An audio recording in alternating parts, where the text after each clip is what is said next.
Your daughter-in-law is here with some men. She says she's the new owner and is going to take the furniture." Leo's voice sounded nervous on the phone. It was 5 o'clock in the morning, and I was at the beach house, still lying in bed, with the window open letting in the sea breeze.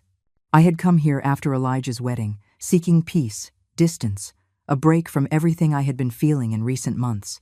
I sat up slowly in bed. I didn't feel panic. I didn't feel surprise. I felt something strange, almost like satisfaction. "Don't stop her, Leo." My voice came out calm, serene. "Let her in. She's going to find a surprise." There was a confused silence on the other end. "Are you sure, Miss Rose?" "Completely sure. Let her pass with her men. Just make sure she signs the log with her full name and her ID."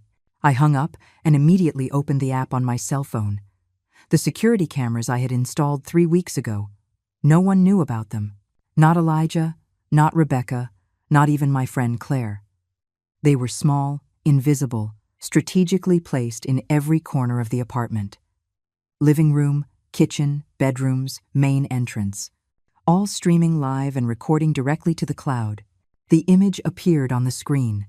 There she was, Rebecca Tierra, my daughter-in-law of just 4 months, standing in the lobby of my building, talking to the men accompanying her, 3 big guys in moving company uniforms. One of them was carrying empty boxes. Another was checking something on a paper. Rebecca had her hair up, wearing workout clothes, as if she had come to exercise. But her face showed something else. Anxiety, hurry, determination. I watched her talk to Leo. She gesticulated a lot, pointing towards the elevator. Although I couldn't hear what she was saying, I read on her lips something that made me grip the phone tighter. "It's my right. It belongs to me now." I touched the screen and switched to the camera in my floor's hallway. It was still empty, silent. My apartment door closed, intact. I went back to the lobby image. Rebecca was already entering the elevator with the 3 men. Leo stayed behind, watching them go, his face worried. Good man. He had worked in that building since I moved in, 10 years ago. He knew my routine, knew I was alone since I was widowed, always greeted me with respect. I took a deep breath. My heart was beating fast now, but not from fear. It was anticipation, like when you know something important is about to happen and you, for the first time in a long time, are in control. The elevator went up. 6th floor, 7th, 8th, 9th. My apartment was on the 10th. I watched the doors open and Rebecca came out first, hurried, followed by the men. She walked straight to my door. She took something out of her purse. A key, my key. The image was clear. The hallway camera captured everything. Rebecca put the key in the lock, turned, and the door opened. They all went in. The apartment light came on. And then, I switched to the interior cameras.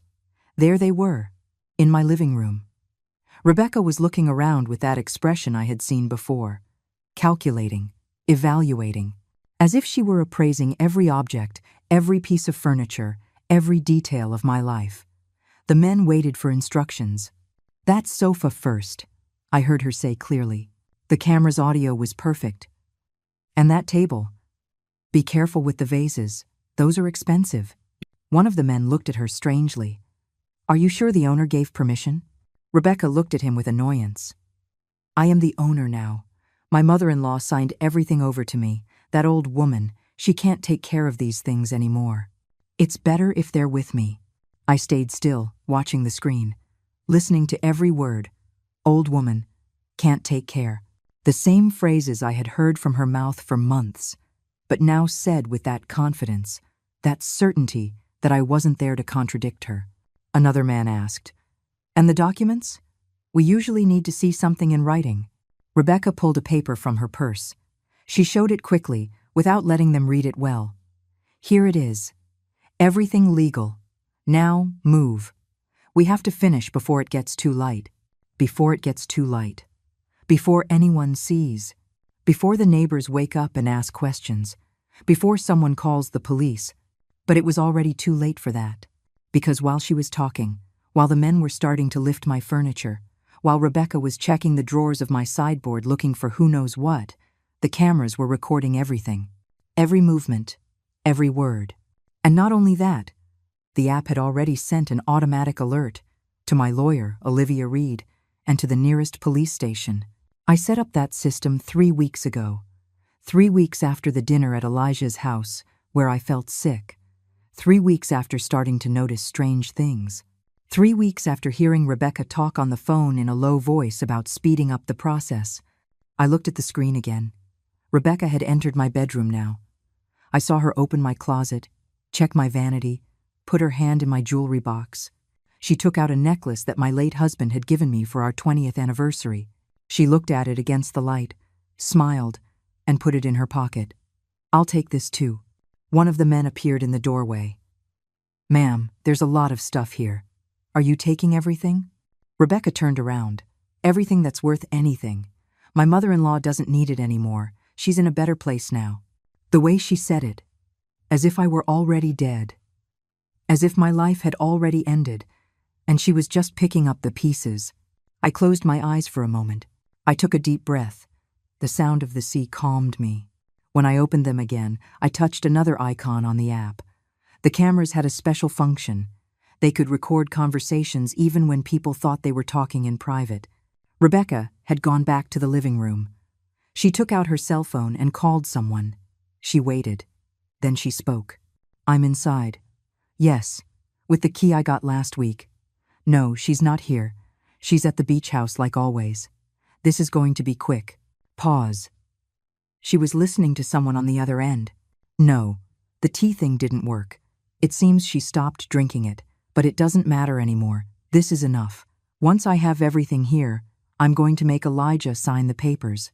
He doesn't suspect a thing." Another pause. Then, a laugh. "Obviously, he's not going to like it at first, but when he sees it's already done, what's he going to do? She doesn't have anyone else. We're her only family." My hand tightened on the phone. The tea thing. Those afternoons at Elijah's house, when Rebecca insisted I stay for a snack, when she prepared me that herbal tea, she said, was good for circulation, for sleep, for nerves. That tea after which I always felt dizzy, confused, with nausea that lasted for hours. It wasn't my paranoia. It wasn't an old woman's imagination. It was real. Rebecca kept talking. "Look, with what's in here we can sell at least $20,000, and that's not even counting the apartment. When we sell it, that's like $200,000 more. We'll be set for years. And she won't even be able to fight it. By the time she realizes, everything will already be in our name." She hung up. She stood in the middle of my living room, looking around with that smile. Satisfied. Victorious. I sat on the bed, at the beach house, with the phone in my hand and tears I didn't know were there until I felt one roll down my cheek. It wasn't about the furniture. It wasn't about the money. It was about the betrayal. It was about realizing that my son had married someone capable of this. It was for all those times I doubted myself, that I thought I was exaggerating, that I told myself I was just a jealous mother-in-law, a bitter old woman who couldn't accept sharing her son. But it wasn't that. Rebecca Tierra had planned to rob me. She had tried to poison me. And now she was in my house, in my space, touching my things, taking my life piece by piece. I looked at the time. 5:25 in the morning. The police should have received the alert by now. Olivia too. In any moment, things were going to change. But before that happened, I needed to understand how I had gotten here. How a 60-year-old woman, a widow, independent, who had raised her son alone after her husband died, who had worked her whole life, who had bought this apartment with her own money, had ended up being seen as an obstacle, as something to be moved out of the way. I needed to remember where this all began. It all started 4 months ago, when Elijah called me to say he had met someone special. I was at the salon, with Claire by my side. Every week we went together, on Thursday afternoons. It was our ritual for years. We got our hair done, we got our nails done, we caught up on our lives. Claire was 62 years old, 2 years older than me, and a widow too. We had met in a morning walking group at the park, and had been inseparable ever since. When the phone rang and I saw Elijah's name, I smiled. My son didn't call as often as he used to, but when he did, it always brightened my day. "Mom, I have to tell you something." His voice sounded different, excited, nervous. "Tell me, son. I met someone. An incredible woman. Her name is Rebecca. We've been dating for 3 months, and I think she's the one." I sat still under the dryer. Claire looked at me curiously. 3 months, and I knew nothing. 3 months, and he had never introduced her to me. I swallowed the little pang I felt in my chest and smiled, even though he couldn't see me. "That's wonderful news. Elijah, I'm so happy for you. I want you to meet her. What if you two come over for dinner at my place on Saturday? You and your friend Claire. If she wants to come." I accepted. Of course I accepted. He was my son, my only son. The man I had raised alone after his father died of a heart attack when Elijah was just 17. 13 years had passed since then. 13 years in which my life had revolved around making sure he was okay, that he finished college, that he got a good job, that he was happy. Saturday arrived, and I went to his apartment with a bottle of wine and a dessert I had bought at Elijah's favorite bakery. Claire came with me. She always said I needed witnesses at the important moments of my life. Rebecca opened the door. She was younger than I expected, 32 years old. I would find out later. Almost 15 years younger than Elijah. Tall, thin, with long, dark hair, perfect makeup, expensive clothes. She smiled widely when she saw us. "Rose, what a pleasure to finally meet you. Elijah talks about you all the time." She hugged me. It was a long, tight hug, as if we were old friends. She smelled of a sweet, strong perfume. We went in. Elijah's apartment looked different, more decorated. There were new cushions on the sofa, pictures on the walls, scented candles lit. The table was set with placemats and cloth napkins I didn't recognize. Rebecca has great taste for decorating. Elijah appeared from the kitchen, smiling proudly. We had dinner. Rebecca had cooked. Meatloaf, salad, roasted potatoes. Everything was well presented, although a bit bland for my taste. But I ate and smiled and said it was delicious because I saw how Elijah looked at her, waiting for my approval. During dinner, Rebecca talked a lot. About her job at an ad agency, about her plans to open her own business someday, about how wonderful Elijah was, about how happy she was to have met him. She asked about my life too. Where I worked, if I was retired, if I lived alone, if I had many friends. "It must be hard to be alone in that big apartment," she said at one point, in a compassionate tone, "especially at your age." At my age, I was 60, not 80. I worked part-time as an accounting consultant, went to the gym 3 times a week, had a group of friends I went out with regularly, drove my own car, paid my own bills, traveled when I wanted. I didn't feel alone. I didn't feel incapable. But the way she said it, as if it were an obvious fact, made me uncomfortable. "I'm fine," I replied simply. "I like my independence." Rebecca smiled. Of course. But still, if you ever need help with anything, Elijah and I are here. We're family now. Family." They had been dating for 3 months, and she was already talking about family. Claire gave me a sideways glance. I knew that look. It was her way of saying, "Be careful." After dinner, Rebecca insisted on making tea. I brought some special herbs. They're great for digestion and for relaxing. She came back from the kitchen with 4 steaming cups. The tea had a strange smell, something between mint and something more bitter that I couldn't identify. I drank a little out of politeness. Claire barely touched hers. Elijah drank his completely, praising the flavor. Rebecca watched us as we drank, smiling. Half an hour later, I started to feel dizzy, a slight dizziness at first, then stronger. The living room seemed to be moving slightly. I told Elijah I'd better go, that I was tired. Claire drove me home in my own car because I didn't feel capable of driving. "I don't like that woman," Claire said when we were in the elevator going up to my apartment. "There's something strange about her. And that tea, did you taste it?" I had noticed it too, but I didn't want to admit it. I didn't want to be that mother-in-law, that woman who never accepts anyone because no one is good enough for her son. In the following weeks, Rebecca started to appear more in my life. Calls to invite me for coffee, text messages asking how I was. Surprise visits to the apartment with Elijah, always friendly, always smiling, always with that tone of concern that seemed genuine, but that made me feel watched. "Are you eating well, Rose? You look a little thin. Are you sleeping enough? You have dark circles. Isn't it a lot for you to live alone on a 10th floor? What if something happens to you and no one finds out?" Each comment was like a drop of water. One alone means nothing, but when they accumulate, they start to make a whole. Elijah changed too. He started repeating Rebecca's same phrases. "Mom, are you sure you're okay? Rebecca says she sees you looking tired. Mom, wouldn't it be easier if you lived in a smaller place? Mom, you should think about the future, about what will happen when you can't take care of yourself anymore." I was 60 years old. I worked. I went out. I traveled. But suddenly they were making me feel as if I were on the verge of incapacity. A month later, Elijah called me with other news. They were getting married. In 3 months. Rebecca had already planned everything. A small, intimate wedding, just close family and a few friends. I, of course, would pay for part of the expenses. I was the mother of the groom. It was my responsibility. I contributed $5,000. Money I had saved for years. Money I had set aside for emergencies or for a special trip. But it was my son's wedding. How was I going to refuse? The wedding was nice. Rebecca wore a stunning white dress that, according to Elijah, had cost $3,000.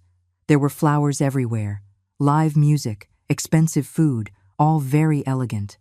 I smiled in the photos. I hugged my son. I welcomed Rebecca to the family. But during the reception, I heard something that chilled my blood.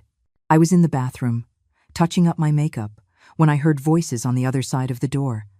It was Rebecca talking to someone. A friend, I assumed.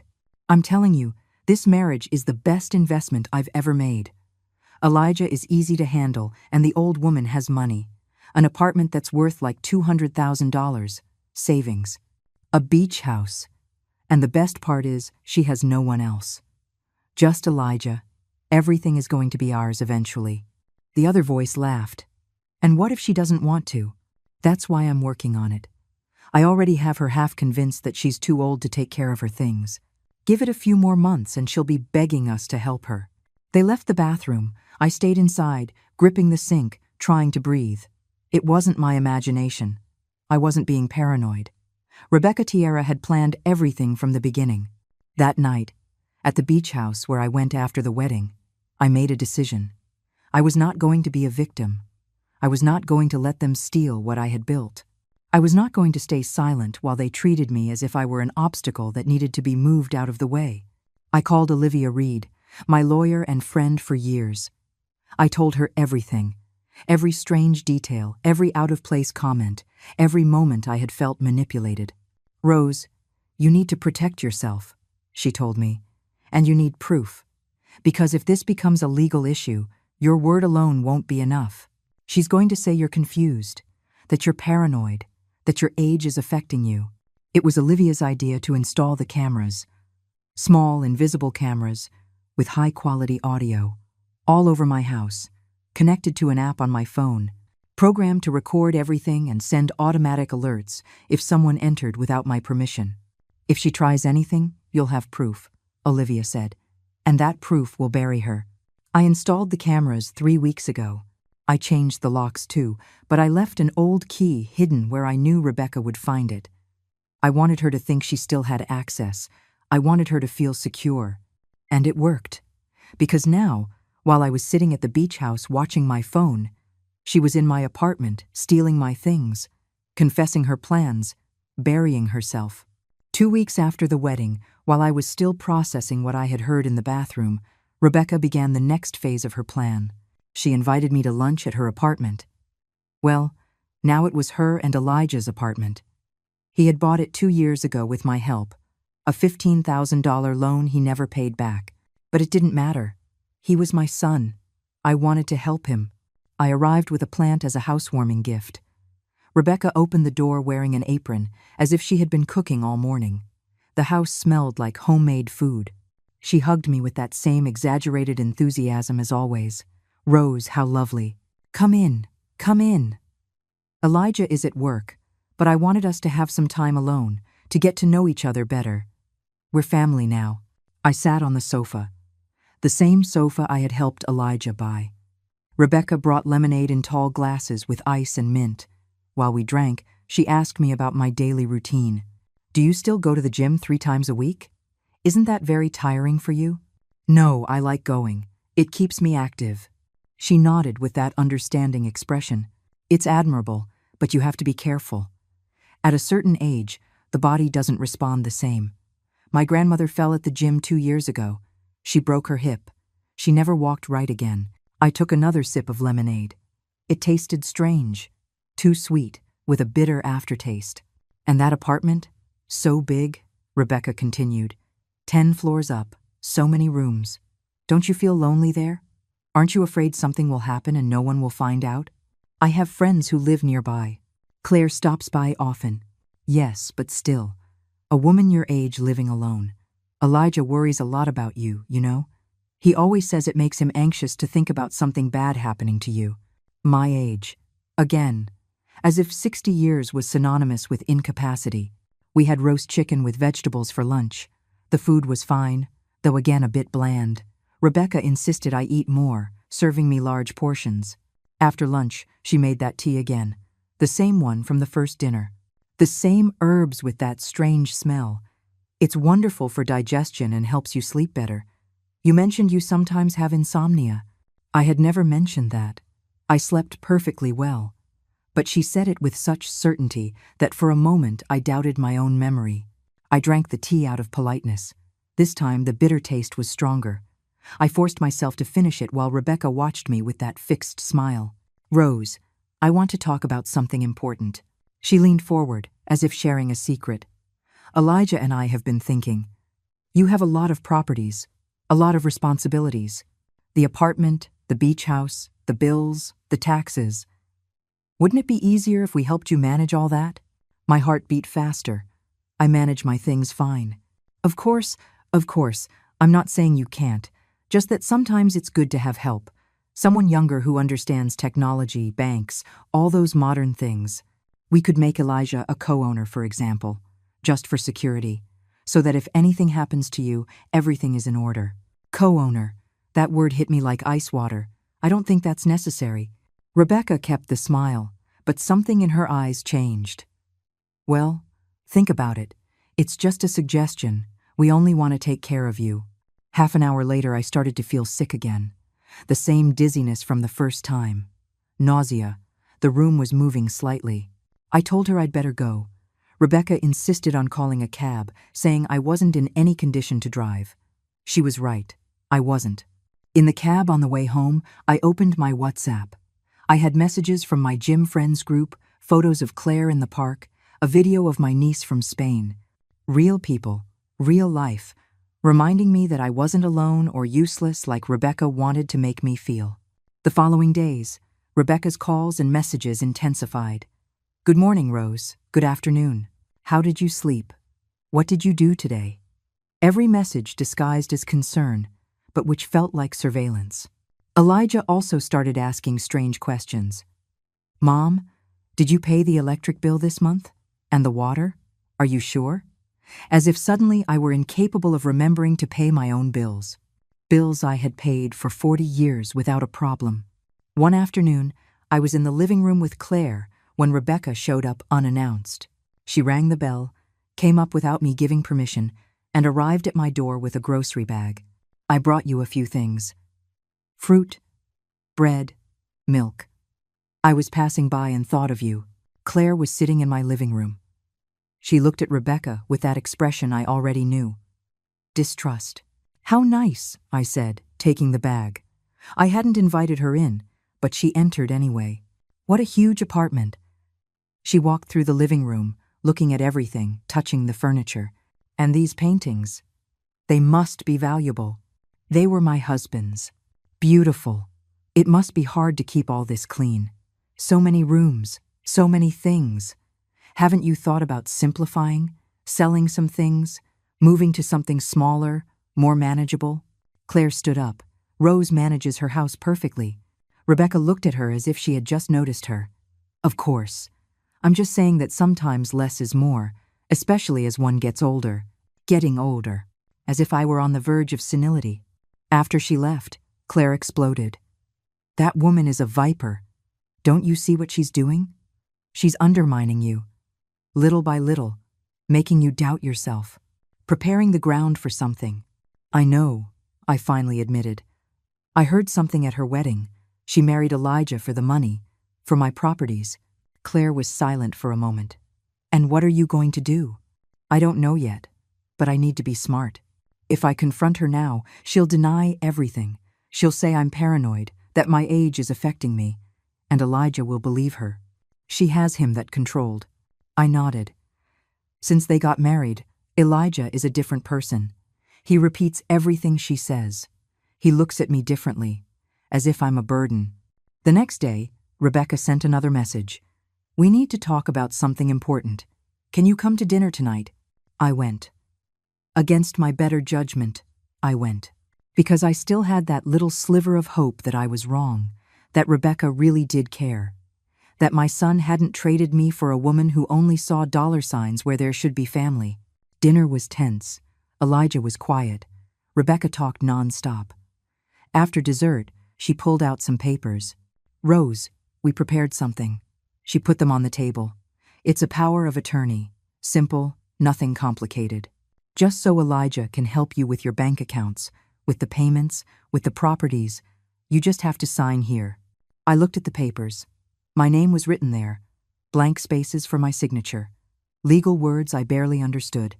I'm not signing anything without my lawyer reviewing it first. Rebecca's face hardened for a fraction of a second. Then the smile returned. Of course, it's smart to be careful, but this is just to make things easier for you. So you don't have to worry about anything. I'm not worried. I manage my things fine. Mom, Elijah finally spoke. His voice sounded tired. We're just trying to help you. Why are you making it so difficult? Why was I making it difficult? As if taking care of my own things was an act of stubbornness and not common sense. I stood up. I'm going. Rebecca stood up too. It's okay. Take the papers. Think about it. But really, Rose, this is for your own good. We just want to protect you. Protect me. That word haunted me all the way home. Because I knew that when people say they want to protect you, sometimes what they really want is to control you. The week after I refused to sign the papers, everything got worse. Elijah stopped answering my calls as frequently. When he did, his answers were short, cold. Rebecca, on the other hand, called me more. Always with that sweet, worried voice that already set my nerves on edge. Rose, Elijah is very sad. He says you don't trust him, that you rejected him when he only wanted to help. I was at the park with my walking group, 5 women between 55 and 68 years old, all widows or divorced, all independent. We met 3 times a week at 6 in the morning to walk 3 miles around the lake. Afterward, we'd have coffee at the stand and catch up on our lives. I didn't reject anyone, I told Rebecca, moving a little away from the group. I just said I needed to review the papers with my lawyer. That's normal. Yes, but Elijah felt like you don't trust him, like you think he's going to do something bad to you. Rebecca, they're my properties. I have a right to be careful. There was a silence. Then her voice changed slightly. Colder. Of course. You're right. Well, I hope your lawyer tells you everything is in order. We just want what's best for you, even if you don't see it that way. She hung up. I went back to my friends. Sharon Davis, the oldest of the group, looked at me with concern. Everything okay? My daughter-in-law. Ah, Sharon knew the story. They all did. I had told them everything. That woman needs clear boundaries. I know, but it's hard. Elijah is completely on her side. Tanya Price, who was 61 and had been a nurse for 30 years, came closer. Rose, are you still feeling dizzy after visiting them? Yes. Every time I drink that tea she makes. Don't drink anything else she gives you. Nothing. Not food, not drink, nothing. Do you think she could really be putting something in it? Tanya looked at me seriously. I've seen cases. People who use herbs, medications, anything to make a person seem confused, sick, incapable. Then they say the person needs help, that they can't take care of themselves, and they end up taking control of everything. Her words chilled me. because it made sense. Everything made sense. That afternoon, I went to see Olivia Reed. Her office was downtown, in an old but well-maintained building. Olivia was 65. With completely white hair, she wore short, thick glasses and a brilliant legal mind. She had been my lawyer since my husband died. I showed her the papers Rebecca had wanted me to sign. Olivia read them in silence. Her expression grew more and more serious. Finally, she put them down on her desk and looked at me. "Rose, if you had signed this, you would basically be giving Elijah complete power over all your accounts, your properties, your financial decisions. They could sell your apartment without your consent. They could empty your bank accounts. They could do whatever they wanted." I felt like I couldn't breathe. But Rebecca said it was just to help me, to help themselves. This isn't a help document. This is a power transfer document, and it's written in a very clever way. Any judge who sees it will think you're not in a condition to manage your own affairs. What do I do? Olivia leaned back in her chair. First, never sign anything without consulting me. Second, we need to protect you legally. I'm going to draft documents that clearly establish you are in full command of your faculties, that you make your own decisions, and that no one has authority over your assets except you. Third, and this is important, you need proof of what's happening. What kind of proof? Recordings, messages, anything that shows they are manipulating you. Because if this goes to court, and I suspect it might, your word alone won't be enough. They'll say you're confused, that your age is affecting you, that you need help. They'll paint you as a senile old woman who doesn't know what she's doing. That word old, as if being 60 automatically made me invalid. What if I install cameras in my apartment? Olivia raised an eyebrow. Cameras? To record if they try to enter without my permission, or if they say something compromising when they're there. It's your property. You have every right to install security cameras, and yes, they could be useful as evidence. I left her office with a plan. That same afternoon, I searched online. I found small wireless cameras with high-definition audio. They connected to an app on the phone. They recorded automatically when they detected motion. They saved everything to the cloud. A package of 6 cameras cost $800. I bought them without a second thought. They arrived 3 days later. I spent a whole afternoon installing them, in the living room, hidden behind a picture frame. In the kitchen, on top of the refrigerator. In my bedroom. On the bookshelf. In the dining room. In a decorative plant. In the study, behind some books. At the entrance, camouflaged in the smoke detector, I downloaded the app, set up the notifications, tested that they worked. Everything perfect. I also changed the locks on my apartment, but in a smart way. I hired a locksmith and asked him to leave the old lock installed, but useless, and to put a new one right below it. From the outside, it looked like there was only one lock. But the old key that Rebecca had probably copied no longer worked. And then I waited. I didn't have to wait long. 2 days later, I was at the grocery store when my phone vibrated. Notification from the cameras. Movement detected in the apartment. I opened the app. My heart beat fast. It was Rebecca. She was in my living room, alone, walking slowly, looking at everything. She opened the drawers of my sideboard. She checked the papers that were there.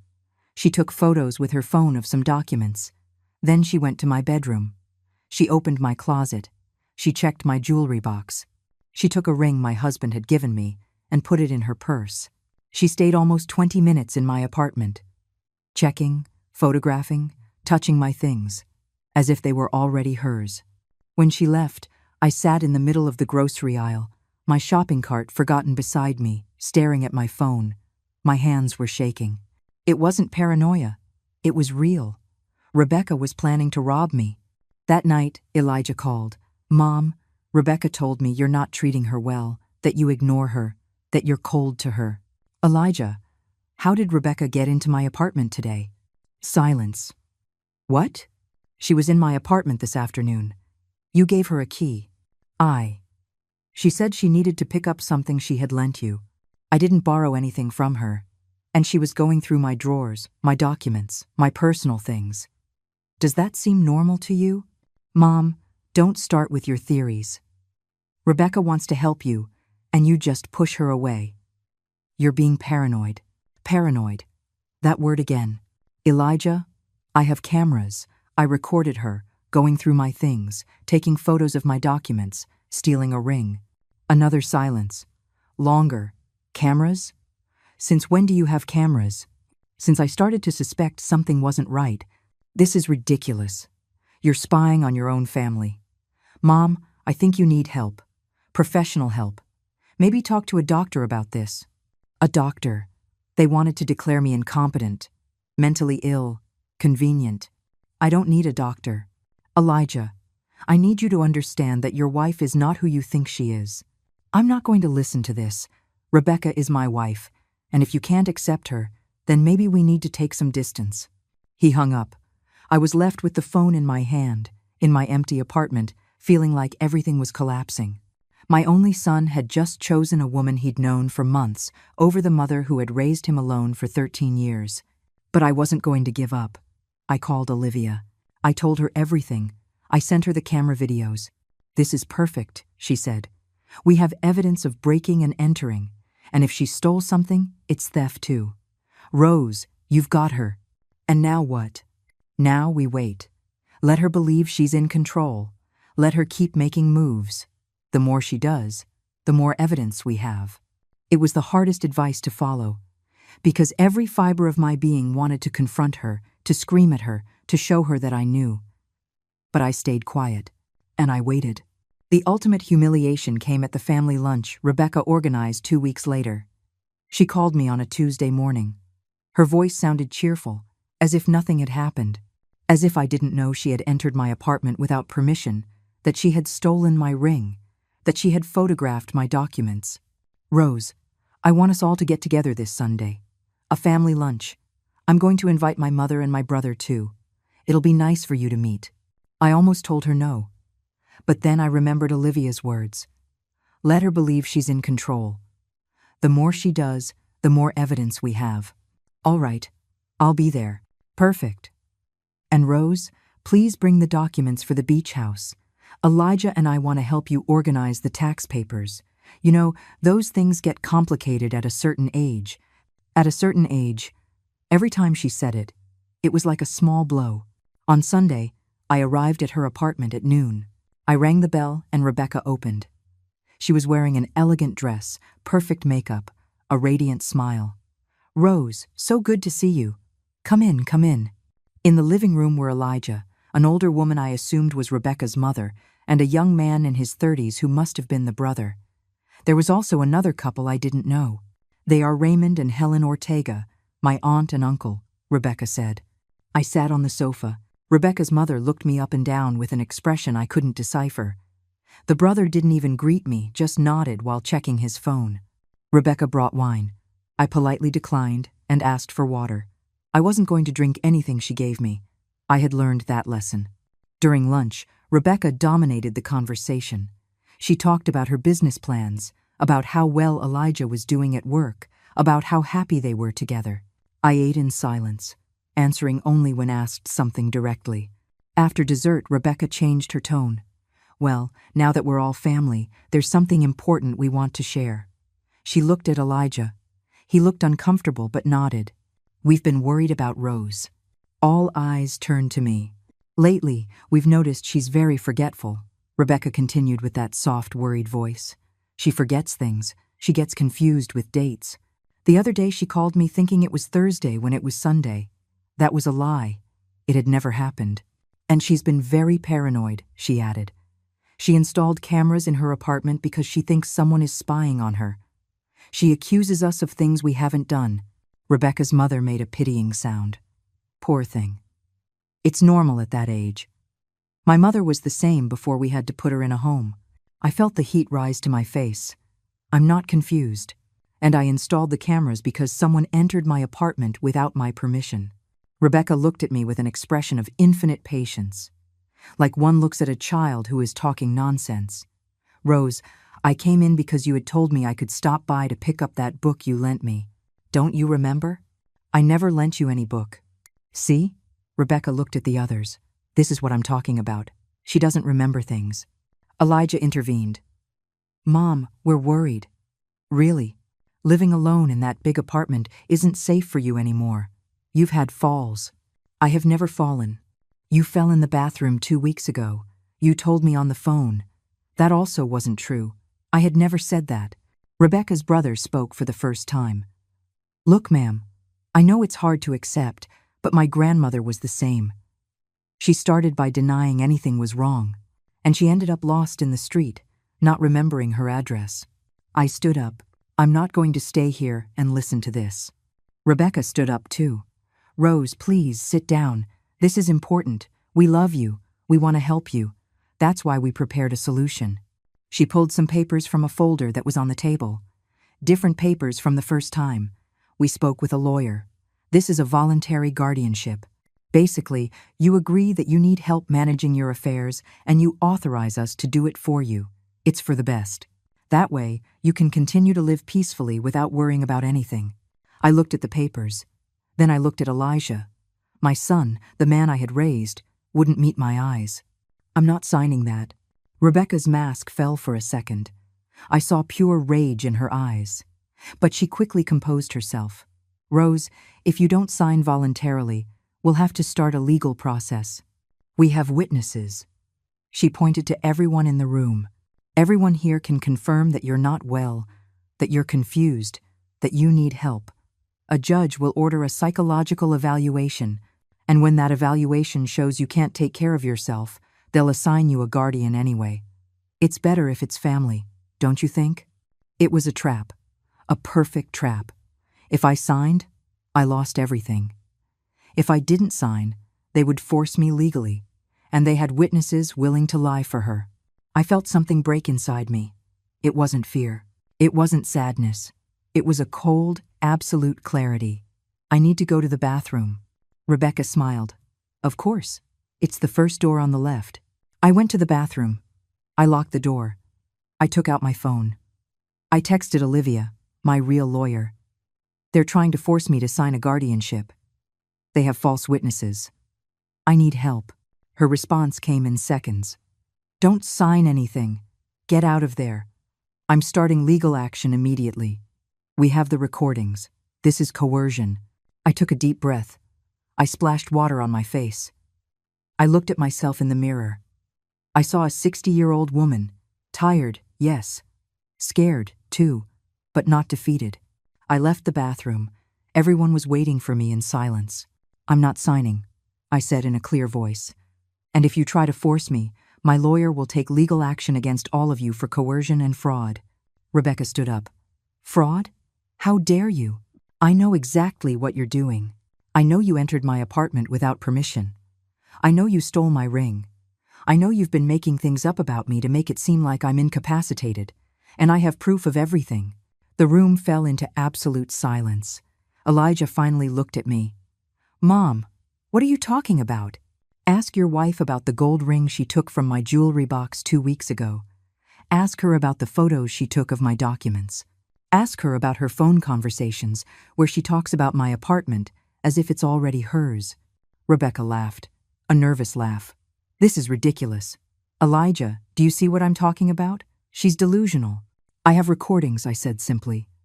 Cameras with audio, all over my apartment, recording every time someone enters, saving everything to the cloud. And my lawyer has copies of everything. I turned to Elijah. Son, I love you, but your wife married you for money, for my properties. And she has been trying to make me seem incapable so she can take it all. That's not true. Rebecca's voice was sharp now. Elijah, don't believe her. She's sick. She's seeing things that don't exist. But Elijah was looking at me differently now, as if he were finally seeing something that had been there all along. I grabbed my purse. I'm leaving. And the next time someone enters my apartment without my permission, I'll call the police. I left. No one stopped me. In the elevator, going down, my hands were shaking. I had broken the silence. I had shown my cards. But I had no other choice. Outside, in my car, I sat for a long time. The phone rang. It was Claire. How was lunch? Horrible. I'll tell you later. Are you okay? No. I wasn't okay, but I was going to be. I'm going to be. I drove to the beach house. I needed to be away. I needed to think. I needed to prepare for what was coming, because now Rebecca knew that I knew. And desperate people do desperate things. That same night, from the beach house, I called Olivia. I need to protect myself, legally. Now. We met the next day. She came all the way to the beach with a folder full of documents. We sat on the terrace with the sound of the waves in the background as she explained every step we were going to take. First, we're going to get a full psychological evaluation with a certified professional to prove you're in full command of your mental faculties, that there's no dementia, no confusion, nothing to justify a guardianship. I nodded. How long does that take? A week. Maybe 2. It's several sessions, cognitive tests, interviews. But it's essential because when Rebecca tries to say you're incapacitated, we'll have recent medical evidence that contradicts it. What else? We're going to update your will, and we're going to put in very specific clauses that no property can be sold or transferred without your express authorization before a notary, that any change requires the approval of 2 independent witnesses. Basically, we're going to armor plate everything. I took mental note of everything. You also need to change your bank accounts. Open new accounts at another bank. Transfer your money there. Accounts that only you have access to.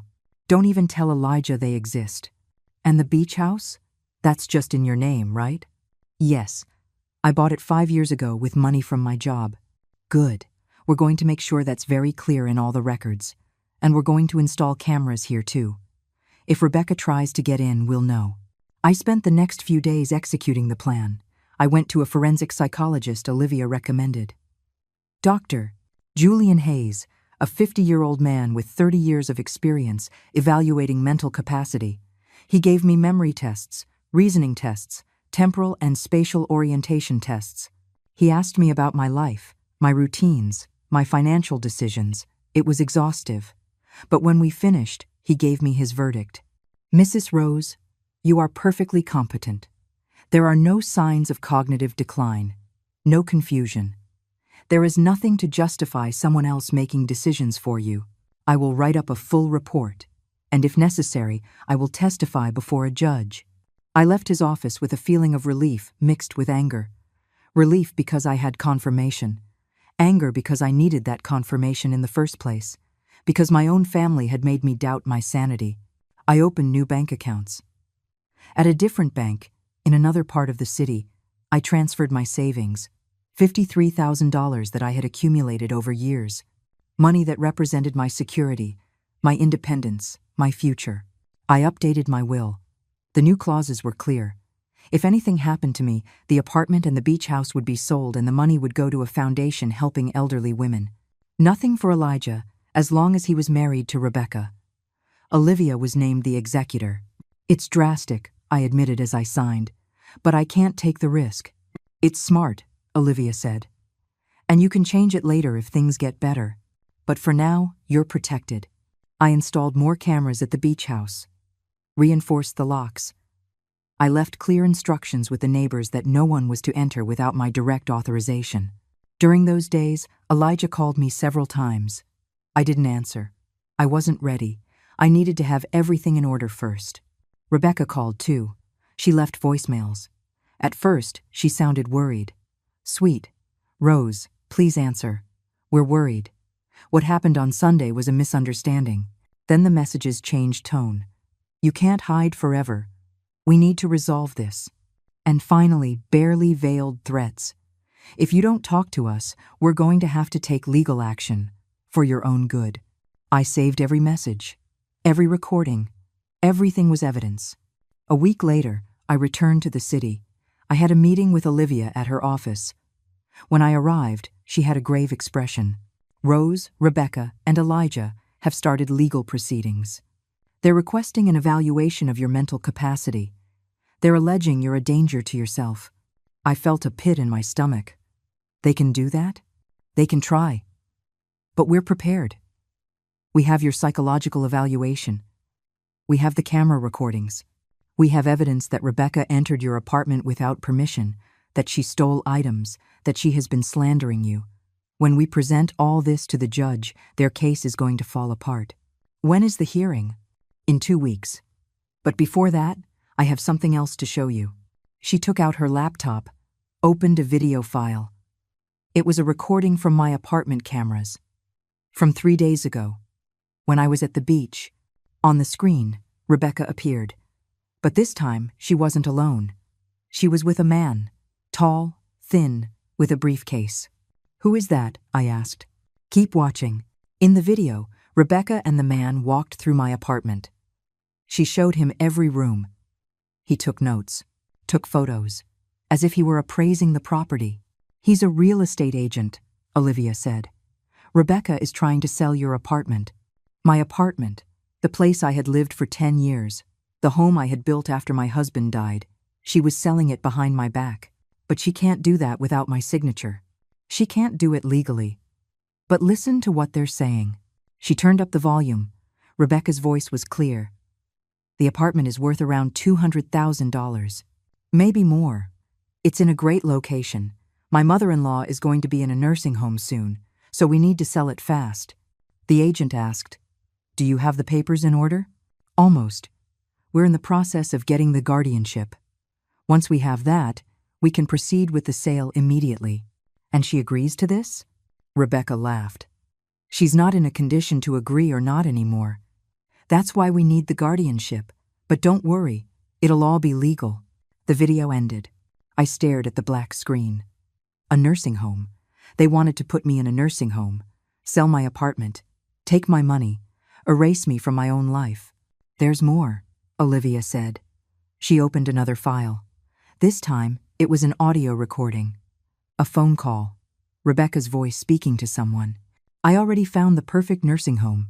It costs $1,000 a month. With the money from the apartment sale, we can pay for years.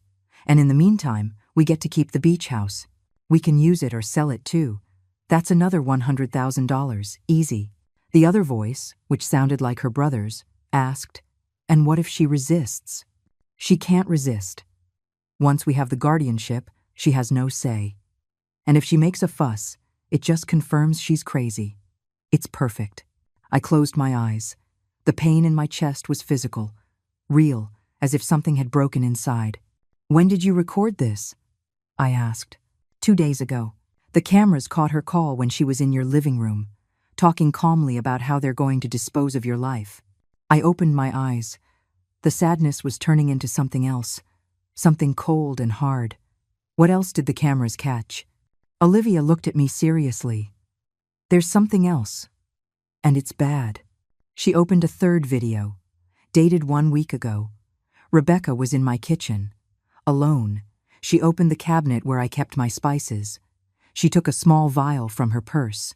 She emptied it into my sugar container. Then she mixed it with a spoon. She put the empty vial back in her purse, and she left. "What was that?" My voice sounded strange, distant. "We don't know. But we need to find out. Do you still have that sugar?" "I haven't been in the apartment for a week." "Good. We're going to go now. We're going to take a sample, and we're going to have it analyzed at a lab." We went immediately. We entered my apartment with gloves. Olivia took out a sealed bag. She opened the sugar container. With a clean spoon, she took a sample. She sealed it. "I'm taking this to a private lab. We'll know what it is in 48 hours. Those 48 hours were the longest of my life. I couldn't sleep. I couldn't eat. I just thought about that vial, about Rebecca mixing something in my sugar, about all the times I had coffee with sugar in the past few weeks, about the dizziness, the confusion. When Olivia called with the results, I already knew they would be bad. It was a sedative, benzodiazepines in high doses, enough to cause disorientation, dizziness, short-term memory problems. If you had kept consuming it, it would have eventually caused symptoms that looked just like dementia. I sat down slowly. She was poisoning me. Yes, and we have the video evidence. Rose, this isn't just financial manipulation anymore. This is attempted physical harm. This is criminal. 2 days after discovering the poison, I was at the beach house when the alert came. 5 o'clock in the morning. The phone vibrated against the table.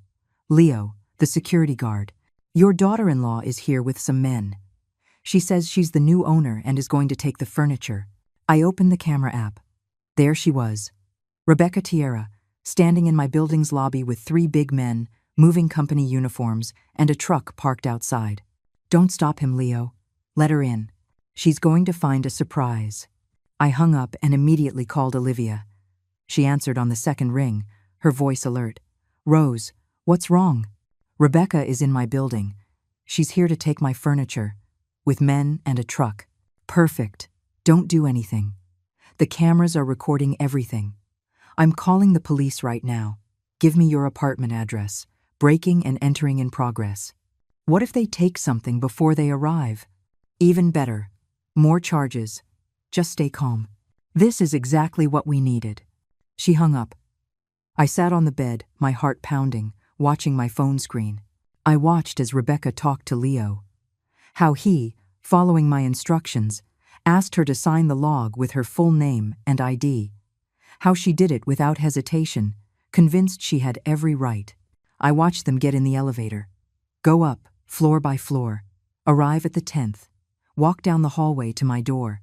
Rebecca took a key from her purse, the old key, which no longer worked. She put it in the lock, turned. It didn't work. She tried again. Nothing. I saw her curse. One of the men asked something.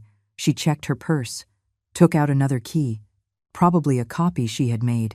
It didn't work either. Wait here, she told the men. She took out her phone, called someone. From the movement of her lips, I could read her saying Elijah's name. She waited. The call went to voicemail. She called again. Same thing. I saw her take a deep breath, put the phone away, stare at the door with determination. Then she bent down and took something else from her purse. A thin card. She tried to jimmy the lock. This is illegal, one of the men said. Ma'am, if you don't have a key, we can't go in.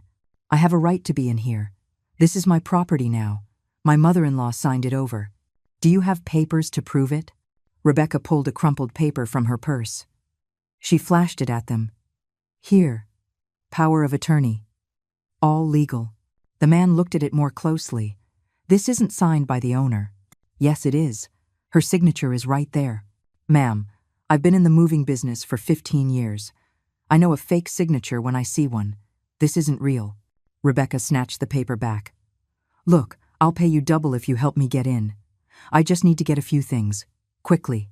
The men looked at each other. One of them shook his head. No. This isn't right. We're leaving. I'll pay you $3,000. In cash. Right now. $3,000. To help her rob me. The men hesitated. But finally, 2 of them nodded. The third one stepped back. I don't want any trouble. He walked toward the elevator. Rebecca and the 2 remaining men began to force the door. One of them took out a tool. He started working on the lock. My phone vibrated. A text from Olivia. Police are on the way. ETA 5 minutes. 5 minutes. In 5 minutes, everything would change. The door gave way. It opened. Rebecca went in first. She turned on the lights, and the 2 men followed her. That sofa first, Rebecca ordered, pointing to my leather sofa I had bought 3 years ago. And that table. Those vases. Everything that's worth anything. The men started to work. They lifted the sofa, moved it toward the door. The cameras captured every movement from 3 different angles. Rebecca went to my bedroom. I watched her open my closet, check my jewelry box again. She took more things. Necklaces, bracelets, earrings. All gifts from my late husband. All with more sentimental than monetary value. But to her, they were just objects to sell. She went back to the living room, took out her phone, made another call. Yeah, I'm inside. I had to force the door, but I'm in. We're taking things out now. Pause. She was listening. No, she's not here. She's at the beach. By the time she finds out, we'll have everything sold.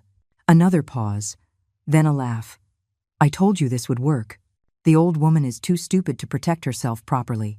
The old woman. Stupid. She kept talking. With what's in here, we can easily make 20,000, and that's not counting what comes next. Once the judge approves the guardianship, we'll have access to everything. The apartment, the beach house, the bank accounts, everything. The person on the other end said something. Rebecca laughed again. What's she going to do? Call the police? She has no proof of anything. And if she does, it'll just confirm that she's crazy. Paranoid. Exactly what we need for the incapacity case. A long pause. Then her voice changed. It became colder. Look, I already tried with the tea, but she stopped drinking it. And then I tried with the sugar. I put in enough sedative to keep her confused for weeks. But that didn't work either because she's barely been in the apartment. So we have to do this by force. Take what we can now and fight for the rest later. My hand tightened on the phone. She was confessing. Everything. Poisoning. Theft. Conspiracy. And the cameras were recording every word. One of the men appeared at the entrance. Ma'am, this is taking too long. Someone could call the police. Relax. No one's going to call. Just get what's left and let's go. But then I heard something else. Sirens. Distant at first, then closer. The cameras didn't have exterior audio, but I could see Rebecca tense up, how she went to the window, how she looked down and her face went pale. No, no, no, no. She ran to the men. Leave everything. Let's go. Now. But it was too late. The hallway cameras showed the exact moment the elevator doors opened and 4 police officers came out. In uniform, hands on their weapons, approaching my open door. Police, nobody move. I saw Rebecca try to run for another exit. How one of the officers stopped her. How he pushed her against the wall. How he put the handcuffs on her. Let me go. You don't understand. I have a right to be here. This apartment is mine. Ma'am, you're under arrest for breaking and entering. No, no, call my husband. He'll explain. His mother gave me permission. The owner of the apartment, Mrs. Rose, filed a complaint. We have a warrant for your arrest. The 2 men were also handcuffed. One of them was yelling that he just worked for the moving company, that he didn't know anything. The other was quiet, head down. I watched them take Rebecca out of my apartment. How she screamed, fought, insisted on her innocence. How the neighbors came out of their apartments, watching, whispering. My phone rang. Olivia, did you see it? Everything. The recordings are already being sent to the DA's office. We don't just have breaking and entering. We have attempted theft, document forgery, and most importantly, we have her confession about the poisoning. Rose, this is a solid criminal case. I was silent for a moment. Processing. After months of manipulation, of feeling invisible, of doubting myself, there was finally justice. And now what? Now Rebecca is going to spend the night at the police station. Tomorrow she has a bail hearing. We're going to present all the evidence. The recordings, the lab analysis of the sugar, everything. The DA is going to ask for her to be denied bail because she's a danger. And Elijah? Olivia sighed. That's the hard part. Elijah doesn't appear in any of the recordings doing anything illegal. Rebecca acted alone. We can prove she planned everything, that she entered without permission, that she poisoned the sugar. But Elijah, we don't have proof that he knew. He had to have known. Maybe, but legally, we need proof. And for now, we don't have it. I hung up. I sat on the bed, watching the sunrise through the window. The sky was painting itself orange and pink. The sea was calm. My phone vibrated again. A message. From Elijah. Mom, please. I need to talk to you. Rebecca's been arrested. I don't understand what's happening. Please call me. I looked at the message for a long time. My son. The man I had raised. The man who had chosen a criminal over his own mother. I didn't answer. Not yet. The bail hearing was 3 days later. Olivia insisted that I be present. They need to see you. They need to see you're not a confused old woman like Rebecca wants them to believe. They need to see a strong, coherent woman who knows exactly what was done to her.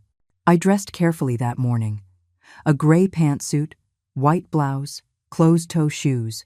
Nothing flashy, just professional. Dignified. Claire came with me.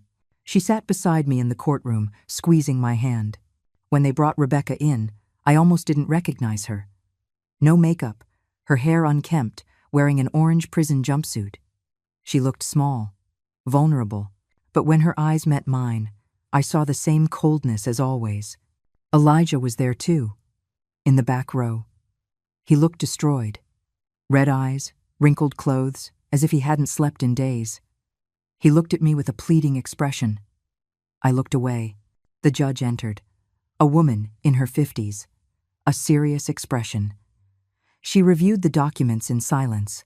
Then she spoke. Miss Rebecca Tierra, you are charged with breaking and entering, attempted theft, document forgery, and attempted poisoning. How do you plead? Rebecca's lawyer, a young man in a cheap suit, stood up. Not guilty, Your Honor. My client had a right to be in that apartment. Her mother-in-law suffers from dementia and had given her verbal permission. The judge looked at him skeptically. Do you have proof of this verbal permission? Not at this time. But, then it's not relevant. The judge turned to the prosecutor. Does the prosecution have evidence? The prosecutor, an older man with years of experience, stood up. Yes, Your Honor. We have video and audio recordings of the defendant entering Mrs. Rose's apartment without authorization. We have recordings of the defendant confessing to adulterating food with sedatives. We have lab analysis confirming the presence of benzodiazepines in the victim's sugar. And we have witnesses who confirm the defendant forced entry with the help of third parties. Rebecca leaned toward her lawyer, whispering furiously. He shook his head. Your Honor. The prosecutor continued. Miss Tierra represents a clear danger to the victim. For months, she has been trying to make her appear mentally incapacitated to take her properties. She went so far as to poison her. If she is granted bail, there is a risk she will try to contact the victim or destroy additional evidence. The judge looked at Rebecca. Anything to add, Miss Tierra? Rebecca stood up. Her voice was trembling. Your Honor, this is a horrible misunderstanding. I love my mother-in-law.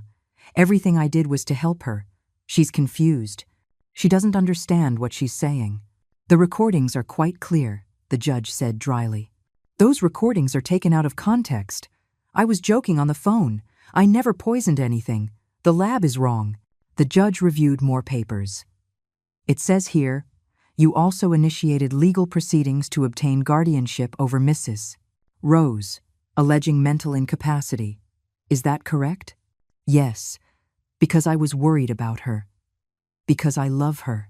But Mrs. Rose voluntarily submitted to a full psychological evaluation with Dr. Julian Hayes, who determined she is in full command of her mental faculties. No signs of dementia, no signs of confusion. How do you explain that? Rebecca stammered. The doctor must be mistaken. Or she fooled him. My mother-in-law is very manipulative when she wants to be. To hear that, after everything, calling me manipulative, when she was the one who had planned to rob me, poison me, lock me in a nursing home. The judge closed the folder. I've heard enough. Bail is denied. Miss Tierra will remain in custody until trial. Given the circumstances and the severity of the charges, especially the attempted poisoning, I find that she represents a danger to the victim and to society. Rebecca screamed, No! This isn't fair. Elijah, do something. Elijah stood up. Your Honor, please. My wife wouldn't do this. There has to be a mistake. The judge looked at him. You are the victim's son? Yes. Did you know about your wife's actions? Elijah hesitated. That hesitation condemned him. She told me my mother needed help, that she was confused. I just wanted to protect her. Protect her by forging documents and trying to steal her properties? No, I never. The DA will determine your level of involvement in this. For now, I suggest you hire a good lawyer. They took Rebecca away, screaming, crying, blaming. First, she blamed me, then Elijah, then the system. She never blamed herself. We left the courtroom. In the hallway, Elijah caught up to me. Mom, wait, please. I stopped. I turned. I looked at him. Really looked at him, for the first time in weeks. Did you know? I asked simply. What? About the poison. About the plans to sell my apartment. About the nursing home. Did you know? Elijah shook his head, but his eyes wouldn't meet mine. She told me you were sick, that you needed help. I believed her. You believed her over me. Your wife of a few months over your mother, who raised you alone for 13 years. I didn't know it would go this far. You have to believe me. You didn't know? Elijah, how many times did I tell you something was wrong? How many times did I tell you I felt sick after visiting you? How many times did I try to tell you Rebecca wasn't who she said she was? And every time, you called me paranoid. You told me I was exaggerating. You made me doubt my own reality. His voice broke. I'm sorry. You're sorry. The anger I had been holding back for months finally came out. I almost ended up in a nursing home. Elijah, your wife poisoned me. She made me feel crazy. She planned to steal everything I have. And you helped her. Maybe not directly, but your silence, your denial, your decision to believe her and not me, that was helping her too. Mom, please. She's my wife. I have to support her. Those words. Like a final blow. Then support her. Visit her in jail. Pay for her lawyer. Stay by her side while she faces criminal charges. But don't ask me to understand. Don't ask me to forgive. Because I had to make a choice too. And I chose to protect myself. I chose to believe in myself when no one else did. So, what? I'm not your son anymore? You'll always be my son. But that doesn't mean I have to accept how you treated me. That doesn't mean everything goes back to the way it was. Because it can't. Not after this. Claire took my arm. Rose, let's go. I looked at Elijah one last time. I saw the boy he had been, the young man I had raised, the man he had become. And I realized I had failed at some point. Not in raising him, not in loving him, but in teaching him that love doesn't mean sacrificing your dignity. That family can't ask you to erase yourself. If you ever understand what you did, I told him, if you ever truly comprehend the damage you caused, then we can talk. But until that day, I need distance. I turned and walked away. In the car, Claire drove in silence for a while. Then she spoke. You did the right thing. It doesn't feel like the right thing. It never does at first. But in time, you'll see it was necessary. That night, alone at the beach house, I sat on the terrace looking at the sea. My phone rang. A message from Olivia. The DA is proceeding with all charges against Rebecca. The trial will be in 3 months. Your testimony will be critical. Are you ready? I looked at the message. 3 months.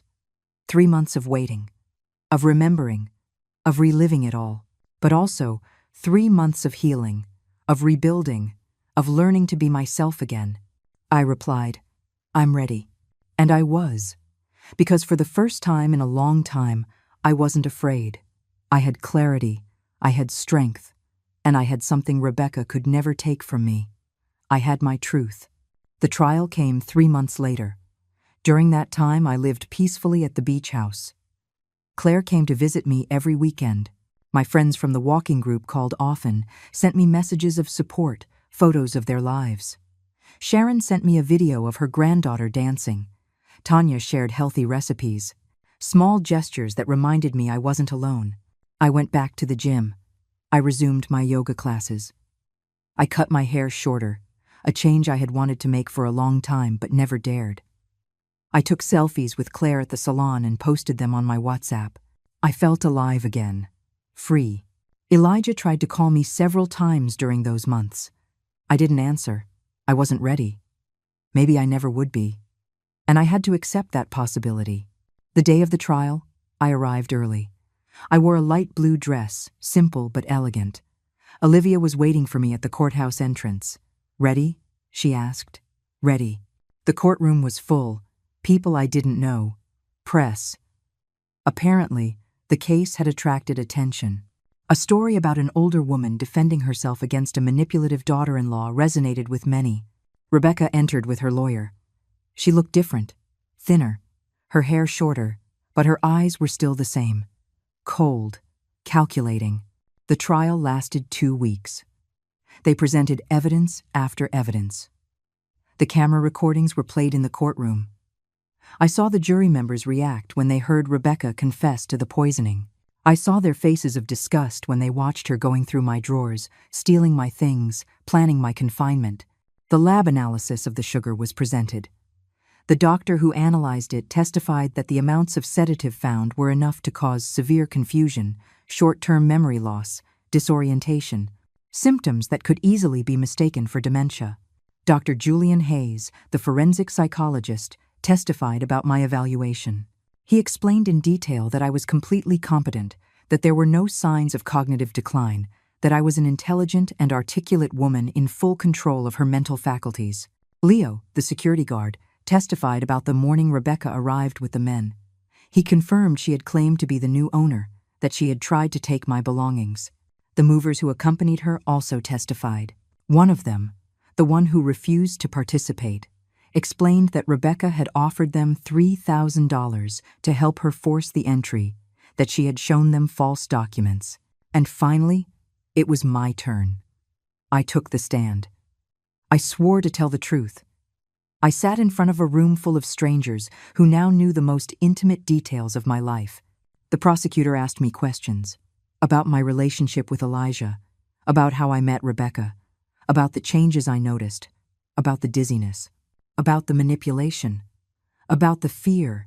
I spoke in a clear, firm voice, without crying, without being dramatic, just the truth. She made me doubt myself, I said at one point. She made me feel like I was losing my mind, that my age had made me incapable.